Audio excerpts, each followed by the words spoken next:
Hey YouTubers, it's me, Lonnie Clark. That's for art. I want to thank you for joining my channel, and I kind of have some big news, and I want to thank kepw.org, www.kepw.org. That's 97.3 FM here in Eugene, Oregon. They're going to be playing my YouTube podcasts. Like, I'm reading this book, Karl Grossman's book, and they are going to play the podcast on my radio slot. So that's kind of fun. I think that's really awesome. And they're also going to be, this is kind of big news too, but I'm going to make a quick video. My radio podcast will be back up relatively shortly, so I'm almost there. But let's get right to this book. This is one of the things I'm going to do is not cuss, since it's going to be on the radio. So no cussing. That's probably a good thing. There will be commentary because you know how I am. So we are reading a book by Karl Grossman, Weapons in Space. It had a foreword by Dr. Michio Kaku, but post-Fukushima, I don't know if I really respect a lot of what he says, so I skipped it. And we are now on section Space-Based Lasers.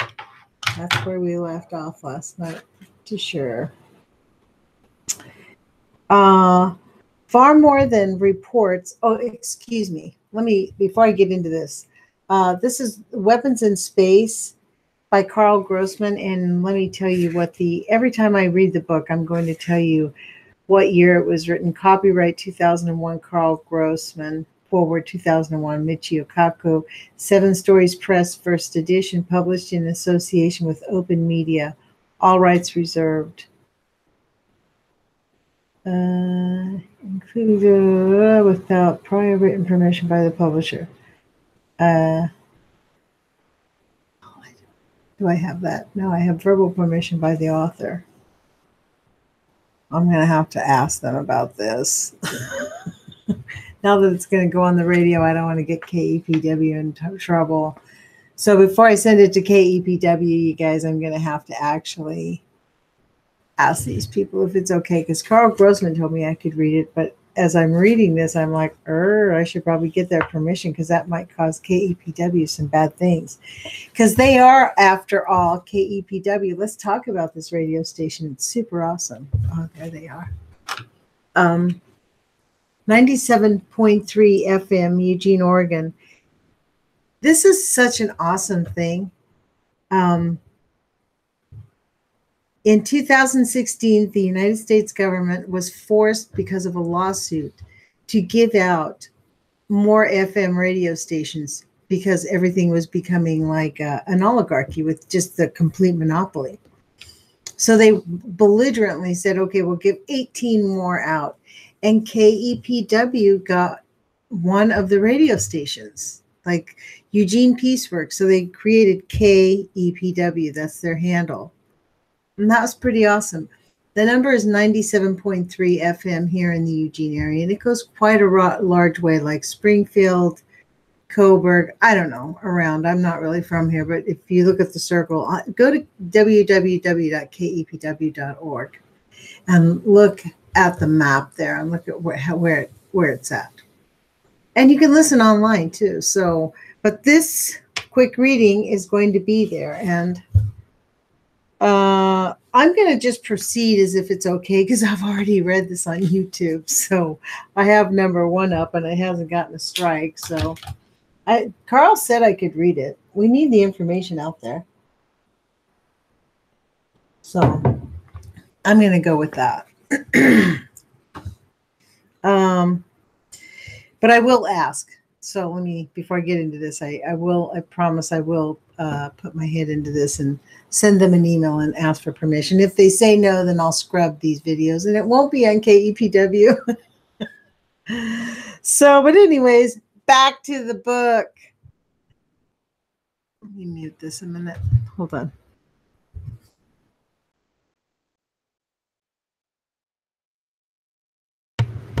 Sorry about that, folks. Had to clear my throat. Space-based lasers, far more than reports and rhetoric, are involved. There is a multi-billion-dollar project underway to build what is initially named the Space-Based Laser Readiness Demonstrator, now called the Space-Based Laser. The promotional poster for this laser shows it firing its ray in space while the U.S. flag somehow manages to wave in space above it. The space-based laser is considered by the military as the first step in space-based weaponry. It is a joint project of TRW, Boeing, Lockheed Martin, the U.S. Air Force, and the Ballistic Missile Defense Organization. It follows more than 15 years of TRW work developing technologies for U.S. military-sponsored space-based initiatives. Declared a 1998 press release announcing the project. It also complements work that TRW and Boeing have already done as members of the Boeing-led Team ABL, which is developing the Air Force's first airborne laser system. That's reference 25 in this book if you want to look that up. In November 2000, the U.S. Department of Energy requested public comment on an environmental assessment for full development of space-based laser. The development program is estimated at 20 to 30 billion. That's with a B, folks, said the Public Affairs Office at the Army's Redstone Arsenal in Huntsville, Alabama in March 2000.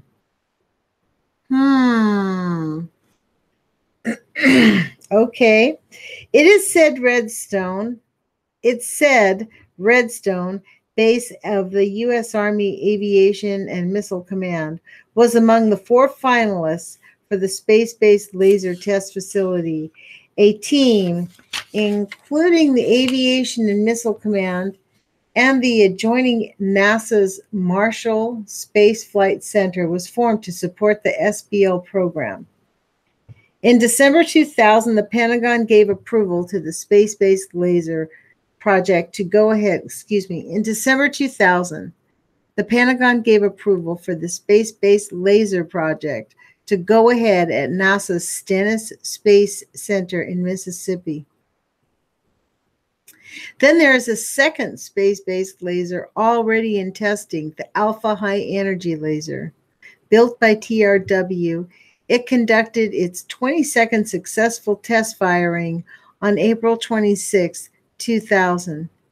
In addition to producing about 25% more power than previous tests, Alpha generated an output beam that was almost perfectly round and more uniform in energy density, proclaimed after firing a happy Dan Novoseller, TRW's Alpha Laser Optimization Program Manager.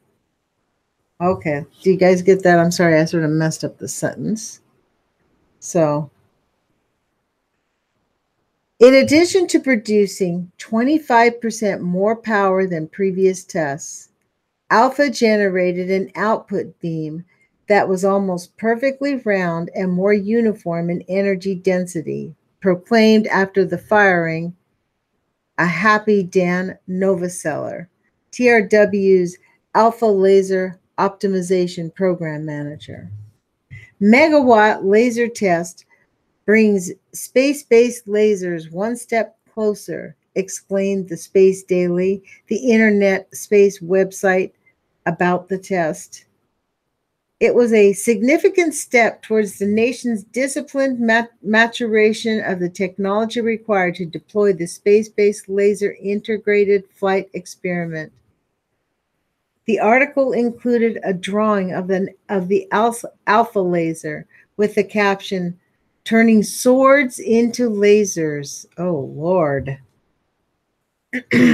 Some $6 billion a year, plus funds in the black or secret, are now going into U.S. space military activities. Much is being spent on what is now called the U.S. Ballistic Missile Defense, what Reagan's Strategic Defense Initiative was renamed. Missile defense? In the fuller picture, what is sought is largely offensive. Star Wars proponents regard missile defense and have through the years as a, quote, layer, unquote, of a broad U.S. program for space warfare. The program is to be multi-layered and to include the, quote, theater defense, which is weaponry used in a close proximity to an area of conflict. Space-based weaponry and missile defense. Oh, wow. They are serious. The program is to be a multi-layered and to include theater defense. Weaponry used in or in close proximity to an area of conflict. Space-based weaponry and missile defense. As Pulitzer Prize winner author Frances Fitzgerald concluded in her book, Way Out There in the Blue, Reagan's Star Wars and the End of the Cold War, published in 2000. Star Wars backers see an initial deployment of the missile defense system as not an end in itself. In their view, the thin defense would have to be thickened as time went on. It's better to have nothing, Republican Representative Kurt Weldon of Pennsylvania said of the Clinton program, but we're probably going to have to use space-based assets. As always, for the Republican right, the goal was weapons in space. That is, weapons which, if they materialized, could contribute to an offense, as well as provide a defense for the United States. With the Bush-Cheney takeover, the Republican right, with its goal of weapons in space, is now back in power.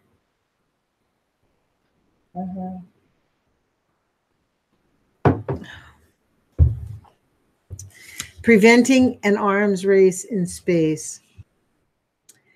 Well aware of the U.S. space warfare plans, other nations of the world arranged for a vote in the United Nations General Assembly in New York on November 1, 1999, to affirm the Outer Space Treaty and specifically its provisions that space be reserved for peaceful purposes.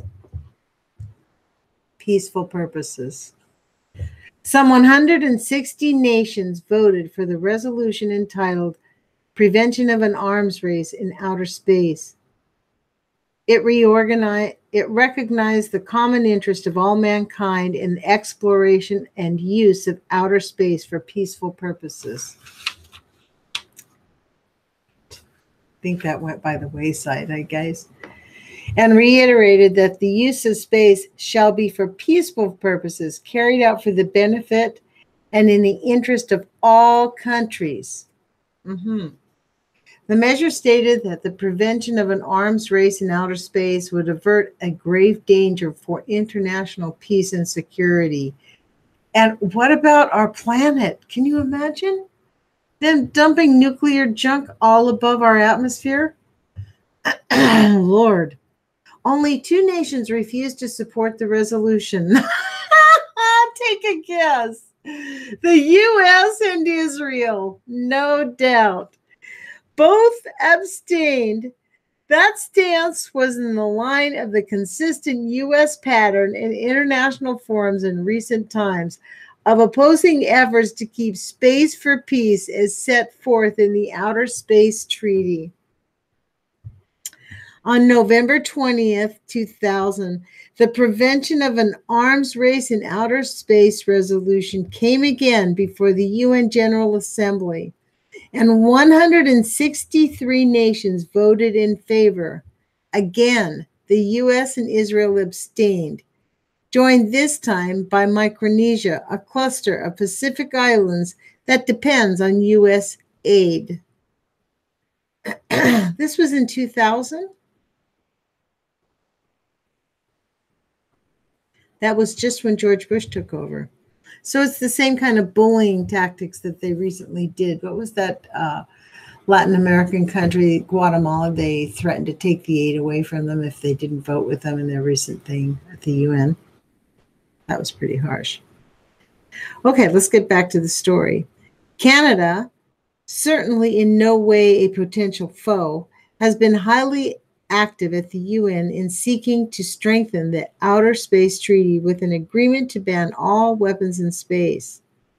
At a UN presentation in October 1999, Marc Vitricaire, counselor of the Permanent Mission of Canada, noted that Canada first formally proposed a legally binding instrument for the ban of weaponization of space in January 1997 and renewed our proposal earlier in 1999. He cited in his speech the U.S. Space Command's long-range plan, including its recommendations to shape the international community to accept space-based weapons. The Canadian diplomat said, "Our objective is to ensure that pursuing the concepts of space control and force application are not extended by any state to include actual deployment of weapons in outer space." Right. On October 19th, 2000, Vitricaire was again at the UN, sounding the alarm on behalf of Canada. Outer space has not yet witnessed the introduction of space-based weapons. This could change if the international community does not first prevent this destabilization development through the timely negotiation of measures banning the introduction of weapons into outer space, he said. It has been suggested that our proposal is not relevant because the assessment on which it rests is either premature or alarmist, he said. In our view, it is neither. One need only look at what is happening right now to realize that this is not premature. We have heard often before that there is no arms race in outer space. We agree. We would like to keep it that way for the sake of our own national security and for international peace and security as a whole. Vitricaire said, "There's also no question that no state can expect to maintain a monopoly on such knowledge or such capabilities for all time. If one state actively pursues the weaponization of space, we can be sure others will follow." Russian President Vladimir Putin, in his first address to the UN, to the Millennium Summit on September 6, 2000, stated that particularly alarming are the plans for the militarization of the outer space. In spring of 2001, we shall celebrate the 40th anniversary of the first flight of man in outer space. That man was our compatriot, and we suggest to organize on that date, under the umbrella of the UN, an international conference on prevention of the outer space militarization.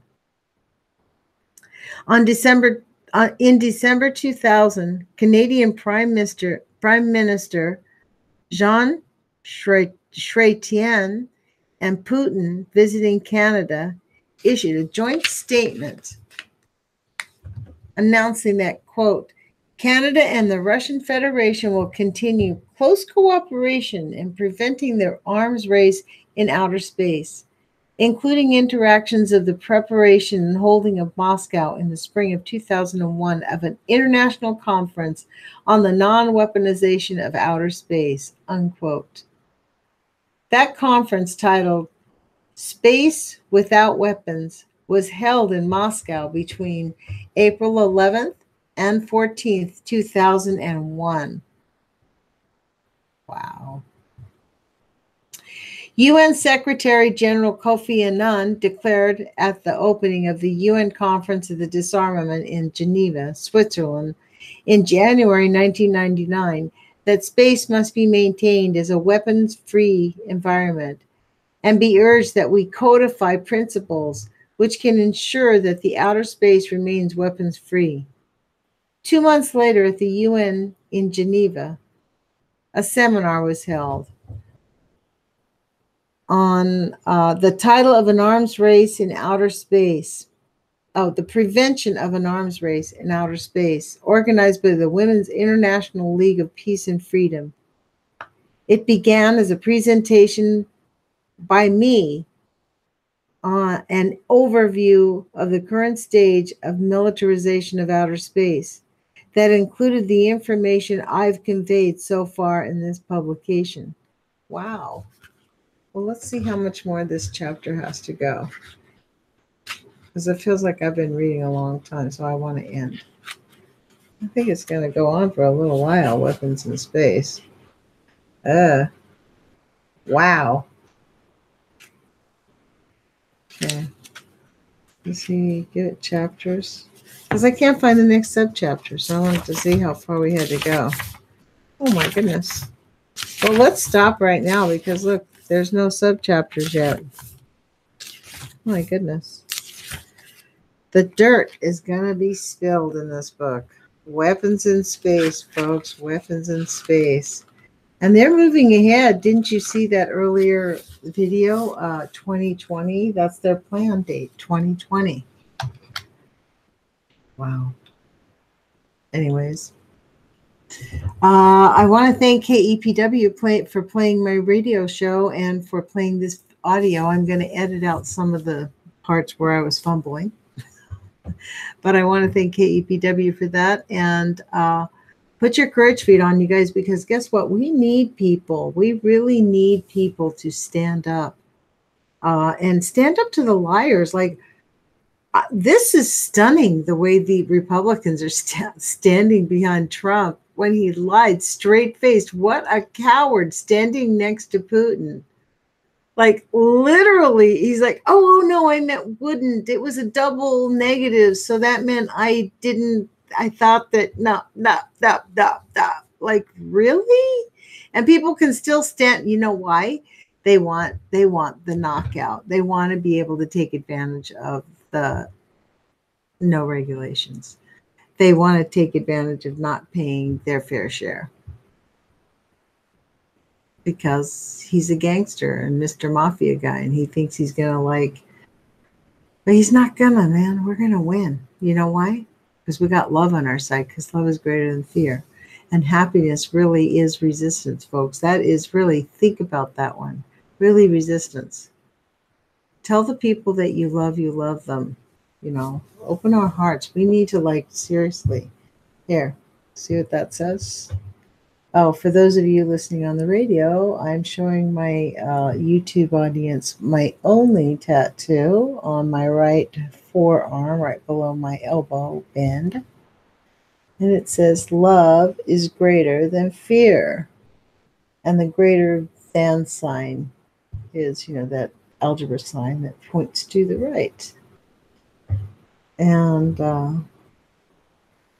it's a pretty strong statement. Love is greater than fear. Because really, if we really believe that, we don't worry about each other. When we pray for each other, we know that things are going to work out right.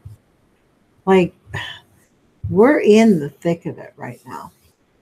For real. The really thick of it. And we haven't seen anything yet. But people are beginning to get it, And I think in that we're going to have new ideas and solutions, and who knows if we'll be able to survive. I mean, there's evidence that we've done this before, where they just destroyed humanity before. So I say we need to enjoy ourselves, and I like reading this book to you guys so we all know what's going on, at least. I like it. So put your courage feet on, you guys. I'll talk to you soon.